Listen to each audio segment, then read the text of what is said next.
Hallelujah. हमारे परमेश्वर ने हमें एक और नया दिन दिया है। कल के दिन के प्रति एक व्याकुलता, चिंता सब कुछ छोड़कर एक नया दिन में हम लोग प्रवेश किया। हमारे परमेश्वर ने नया दिन देखने के लिए हमें अवसर दिया। स्वागत है आप सबका इस कार्यक्रम में। आज की रोटी यीशु मसीह के नाम से प्यार भरा नमस्कार।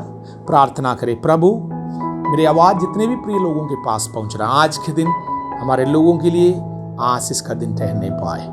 प्रभु जी, हमारा कर्तव्यों को हम आज के दिन पूरा करने पाए।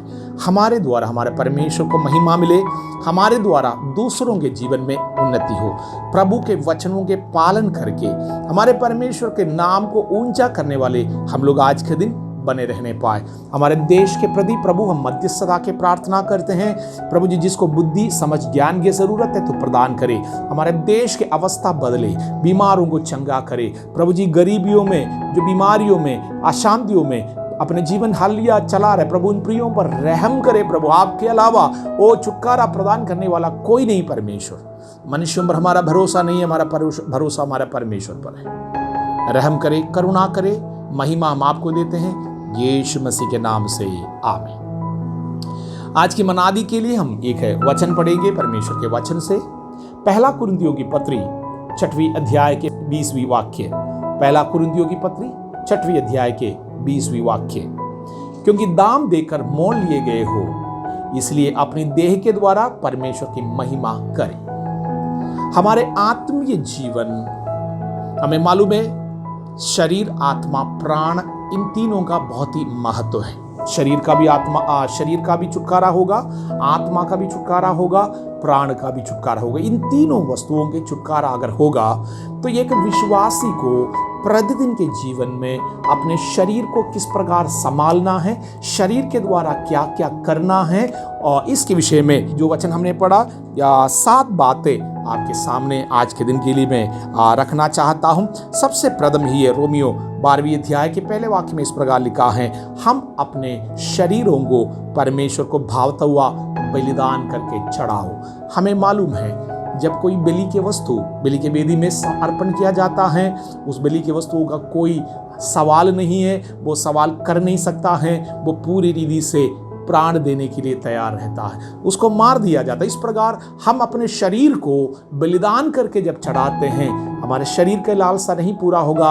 आत्मीय बातें, परमेश्वर को जो भावता हुआ आत्मीय चीजें हमारे द्वारा पूरा होगा। आज के दिन आपके शरीर के द्वारा परमेश्वर को भावत हुआ बलिदान करके आप चढ़ाए। दूसरा, हम अपने शरीर के विषय में ये इस बात को समझे, हमारे परमेश्वर का मंदिर है। प्रभु मनुष्यों के हाथों के बनाए हुए मंदिरों में वास नहीं करता है, हाथों के बनाए हुए मंदिरों में परमेश्वर वास नहीं करता है।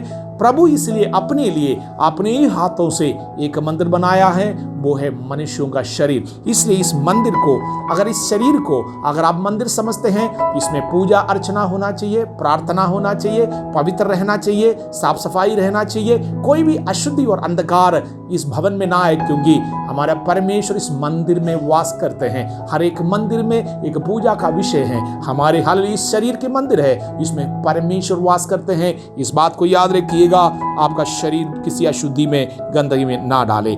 आप तीसरी बात है ये, हमारे शरीर एक दिन नष्ट किया जाएगा, क्योंकि ये शरीर अनंत काल की स्वर्ग के लिए योग्य नहीं है। परमेश्वर हमें एक नया देह देगा, अनंत काल के जीवन में ले जाएगा। हमारे शरीर के विषय में इस प्रकार लिखा है, इस बात को हम याद रखें। चौथी बात है, हमारे शरीर को संभालने के लिए हम लोगों के द्वारा ये काम नहीं होगा। मनुष्य चाहे जितने भी कोशिश करे, एक नहीं तो दूसरे प्रकार के पाप और गंदगी, अशुद्धि में हम पड़ जाता है। हमारे शरीर को प्रभु के हाथों में समर्पण करे, जिससे कि हमारा परमेश्वर हमारा सुरक्षा प्रतिदिन करने पाए। आज के दिन हमारा परमेश्वर हमारे शरीर का सुरक्षा, आमीन हालेलुया, करते रहे, और जिससे कि हम अशुद्धि में ना पड़े। 5वीं बात है ये, जैसे पौलुस कहता है, मैं अपने शरीर को मारा कूटा और परमेश्वर के वश में कर देता हूँ। अनेकों ऐसे शारीरिक स्वभाव हैं, आंखों के द्वारा, हाथों के द्वारा, जीविका के घमंड, हमारे बुद्धि के द्वारा, अनेकों प्रकार के पाप और अंधकार के काम हम लोग करते रहता है।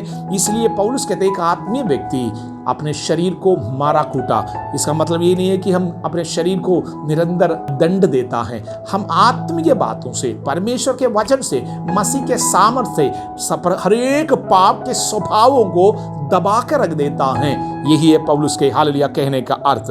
छठवीं चीज यही है, हम अपने देह के द्वारा हमारे परमेश्वर को महिमा निरंतर देता रहे।